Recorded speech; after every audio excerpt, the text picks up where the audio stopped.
Подобро да се спречи отколку да се лечи. За кого и да постои основано сомнение за сторен криминал, вклучително и за актуелната влада, да отвори истрага и да истурка до крај. Не смее да има повластени. Упати апел председателот на влада Христијан Мицкоски до новоизбраниот државен јавен обвинител Ненад Савевски. Вели очекувањата од државниот обвинител се големи. Очекува Савевски да направи анализи за предметот со Катица Јанева и бонусите за СЈО. Според Мицкоски, важни се овие одговори за владењето на правото. Често пати на седница на влада имаме точка на која што ја анализираме работата на институциите врз основа на извештаи кои што ДЗР, Државниот завод за ревизија, ги доставува до владата. И до сега јас лично, можеби едно 100 пати, имам прашано, добро, ако ова го констатирал Државниот завод за ревизија, за сите овие недостатоци, дали ова некаде е процесуирано? Одговорот е без исклучок да, процесуирано е до јавниот обвинител, односно до канцеларијата на јавниот обвинител.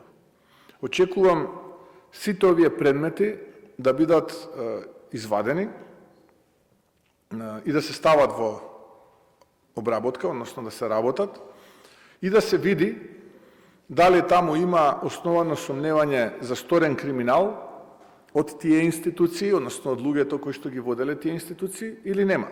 Опозицијата се осврни на полагањето правосуден испит. Пратеникот од СДСМ Оливер Спасовски се повика на известувањето од министерот за правда Игор Филков, каде било наведено дека не се одржуваат полагањата заради неисполнување на технички услови. До сега, според моите информации, не е формирана комисијата за полагањето на правосудниот испит.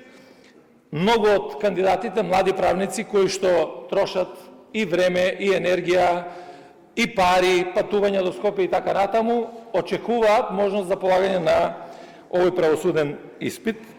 Морам да кажам дека на 16.3.26 година министерот Филков во едно долго известување од 2 реченици укажува дека нема да се одржуваат полагањето на правосудните испити заради неисполнување на технички услови. До министрите беа адресирани прашања од опозицијата за пријавувањето и одговорноста за жртвите на семејно насилство, за платите во здравството, како и за енормните поскапувања.